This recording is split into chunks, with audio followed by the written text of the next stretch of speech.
Welcome back to the Quant Trading Room. Today, we'll be building a Monte Carlo simulation in Python. Briefly, Monte Carlo simulations allow us to take a model that we've constructed to mimic something in the real world and run that model through many unique iterations. We can then analyze the results of those iterations together in order to determine the probability that one outcome will happen versus another. Here we will be feeding a stochastic differential equation into our Monte Carlo, which will simulate many unique future price paths of a stock. For more information on Monte Carlo simulations and the math behind them, head over to our Medium page and check out the article titled Application of Video Calculus, Monte Carlo Simulations. The link is in the bio. And now for the code. So the first thing we're going to do is import a few packages. And first one is warnings. This just stops the Google Colab from printing unnecessary warnings that we don't need to see. This also works in Jupyter Notebook.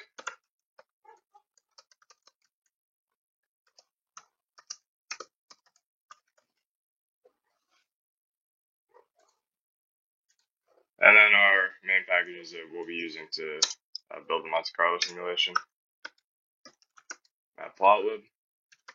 We use that to visualize our data.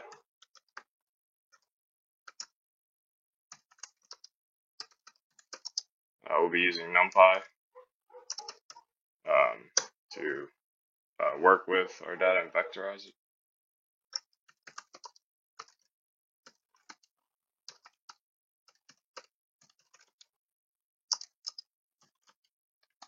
We'll also be using Seaborn to visualize our data, just because it makes the plots look a lot better.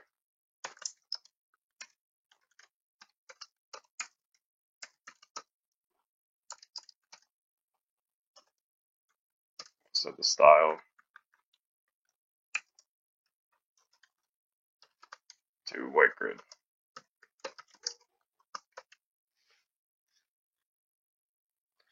So here is a formula that we derived in the Medium article. I showed you all the steps to take the stochastic differential equation, apply IDO calculus to it, and we arrive at this formula, which gives us the results of a stock price at time t.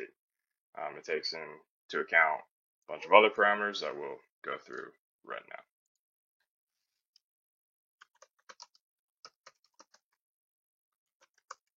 So I'm just defining the function for the simulation and bring in the necessary parameters.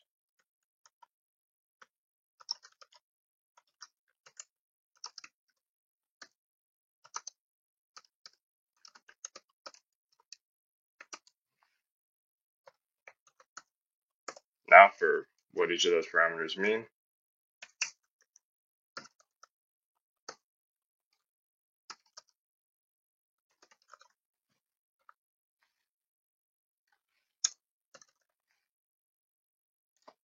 So the numsims will be the number of simulations.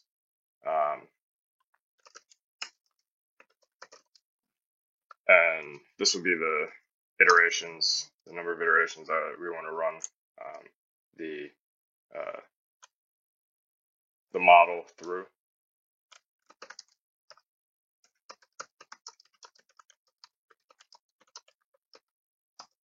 Next is the sim steps.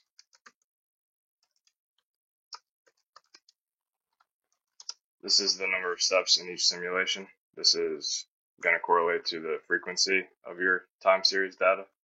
So for us, I'll show you, but we'll be looking at daily data we're trying to model.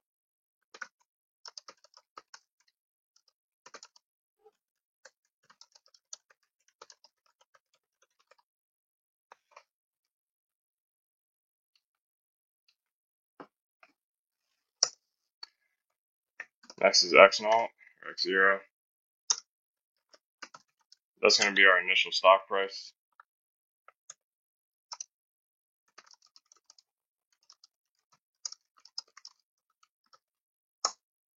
Mu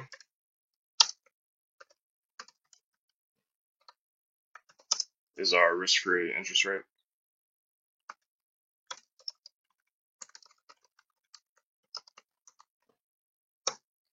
Sigma is our volatility of the stock. These will both stay constant in this example, but you can definitely have models that will allow for the randomization of these variables further, just in order to increase the accuracy of your model to whatever you're trying to model.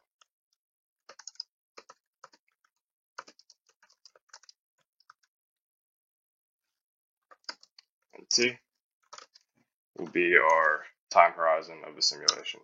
So again, like for us, it'll be 1 year.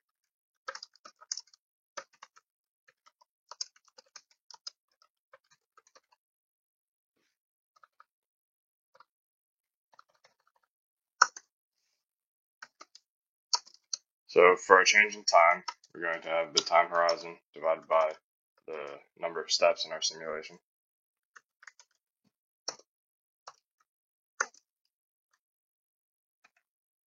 Our W, which stands for our Winer process, or Brownian motion, is going to be what allows for us to apply a random variable in order to make all of the simulations through this model different for each iteration and unique.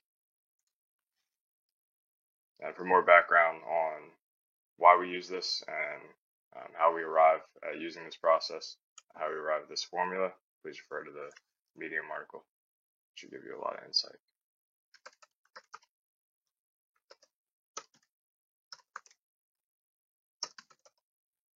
np-random.rand n will give us a random variable in a normal distribution between 0 and 1.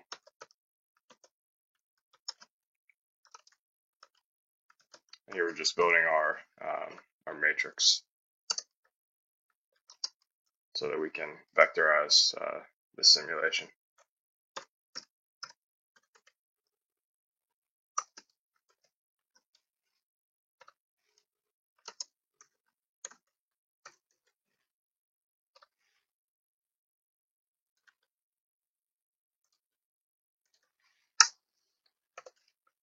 And now to build the formula that you see above. So x is x of t.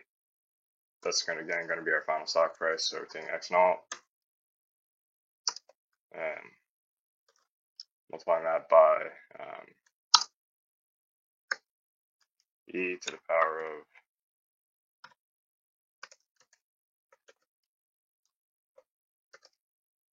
u minus 1/2 times sigma to the power of 2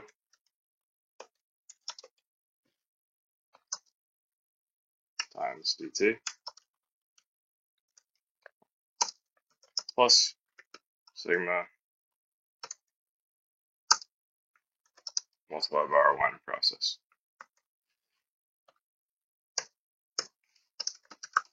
And that's it. Simple as that. That is our Monte Carlo simulation function for it. So now let's run the simulation. Let's define all of our parameters.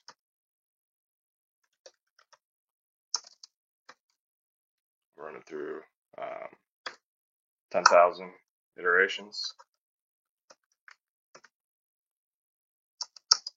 with 252 steps, which for us will be represented 252 trading days in a year.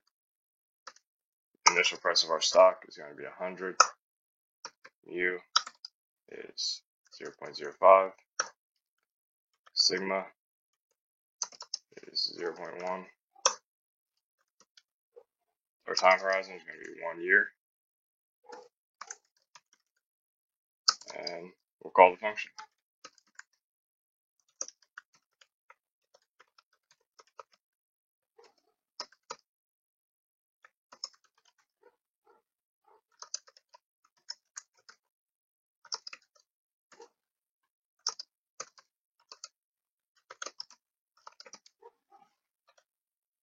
And now we'll just define some variables that will allow us to see the results. Calculate the mean and standard deviation of our results.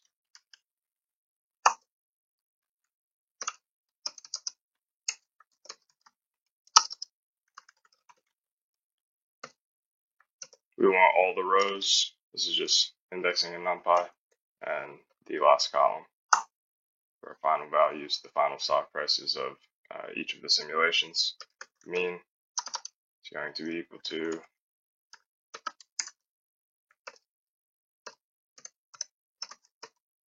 NumPy mean, and the final values. And we'll round this to 2 decimal places.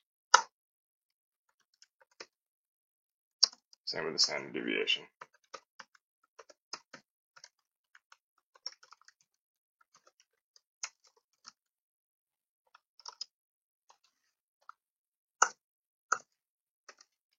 We'll just orient the paths so that we can plot them well. And we'll do this by transposing our results matrix using .t.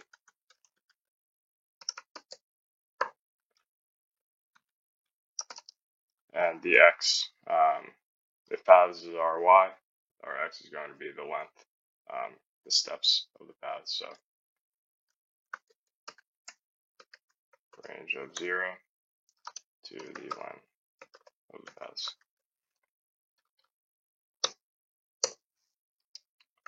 Let's check out our mean and standard deviation now.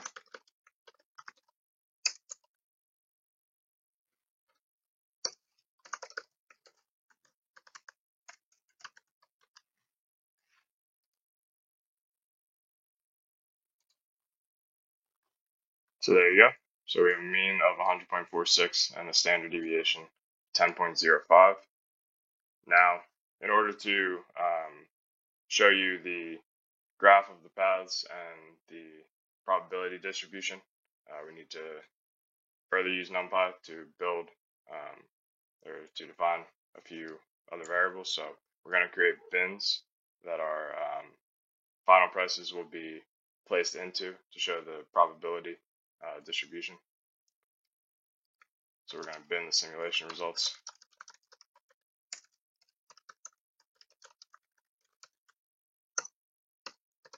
Find the edges of the bins.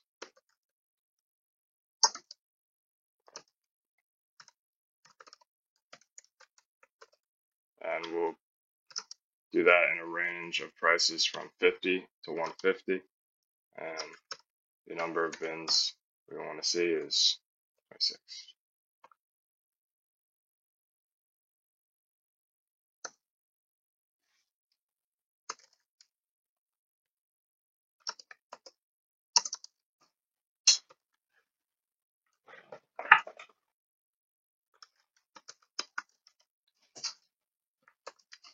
And now to build our histogram. Final vowels, bin is equal to the bin edges. And density is true.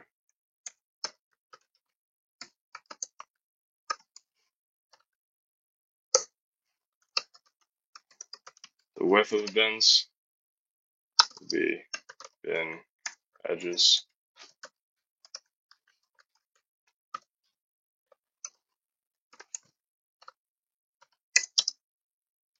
minus, the bin edges 1 and minus bin edges 0.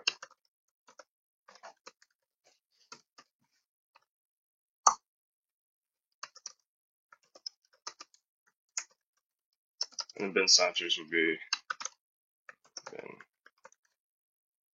edges -1 plus bin width divided by 2. Now the probabilities that the final values in each of the bins will occur will be bin probs equal to our histogram divided by the number of simulations. Now we'll drop the bins with 0 probability of ever occurring, meaning they're empty. So bin sensors, we're going to make that equal to the same indices of the bin probs that are not equal to 0.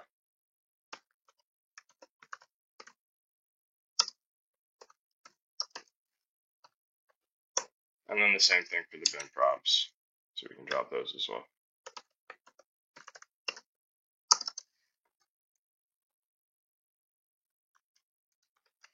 Just change the centers to probs because that's the matrix we want to end up with.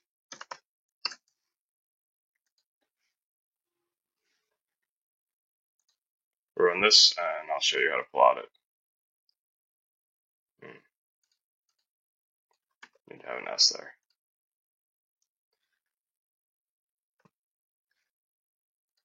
Now to get to the plotting, so you can, the moment you've all been waiting for, check out all these paths. We're going to define our figure and our subplots.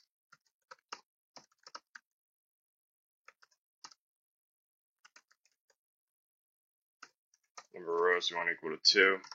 The figure size will have to be 20 by 9.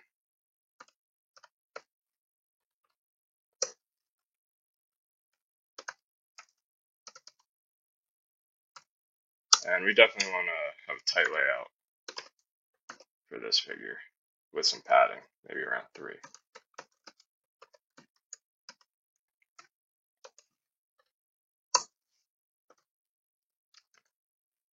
Our first row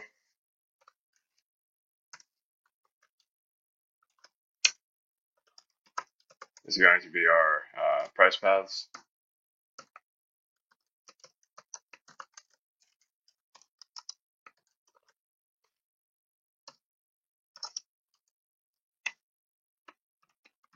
Y is going to be the price. And X is going to be the days.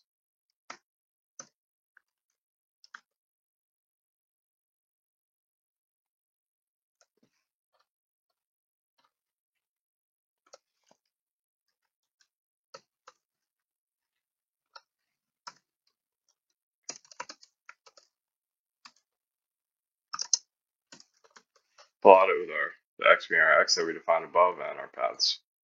Then we're just going to add some text. I'm not going to type this out. You can pause it if you want to type it out, but we'll add text to the figure so that our mean and standard deviation is displayed on the figure as well. Now for our second plot, we're going to title it the probability distribution.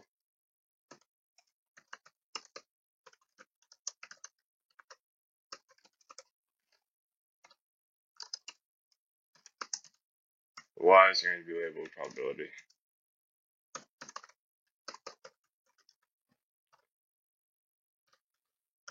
And the X label is our final price.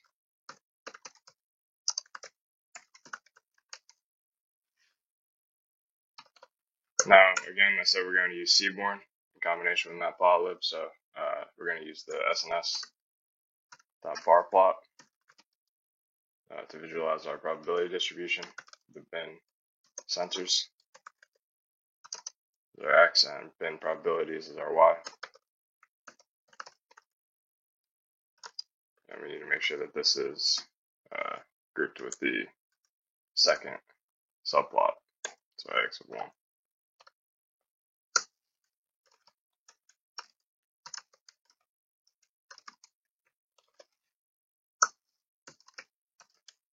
And plot does show. So let's check out what we made in our Monte Carlo simulation.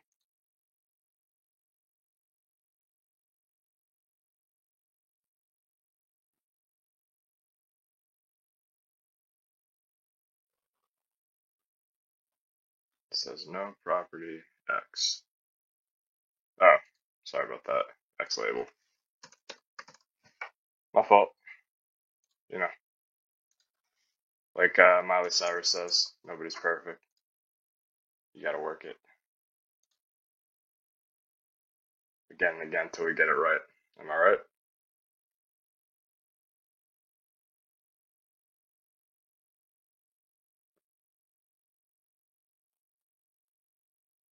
All right. Looks like we got it right. So here are stock price paths. As you can see, they're all unique, and the function that we went over above, that also is detailed in the Medium article, shows you why and how we were able to generate all these unique price paths for the stock.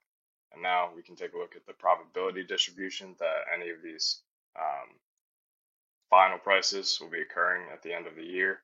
So for our stock that started at a price of 100, we can see that grouped in these bins, you have a relative probability that again, that final price will occur. If we want to extract a specific value for one of the number in the bins, we can do that. We can do that like this. So if we, what number do you guys want to look at? Let's look at 106. How about that?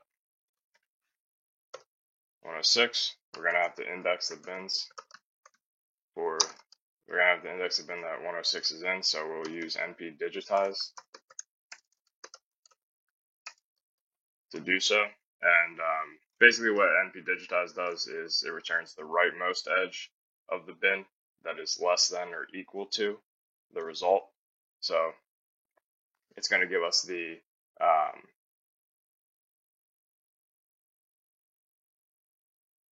rightmost edge of the bin. So in order to get the actual bin it's in, we need to subtract by 1.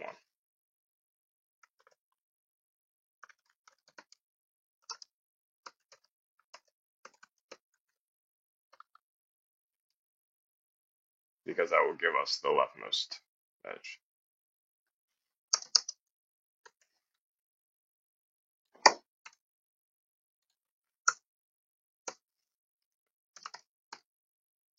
The probability of that occurring is the probs and the bin index of our desired number.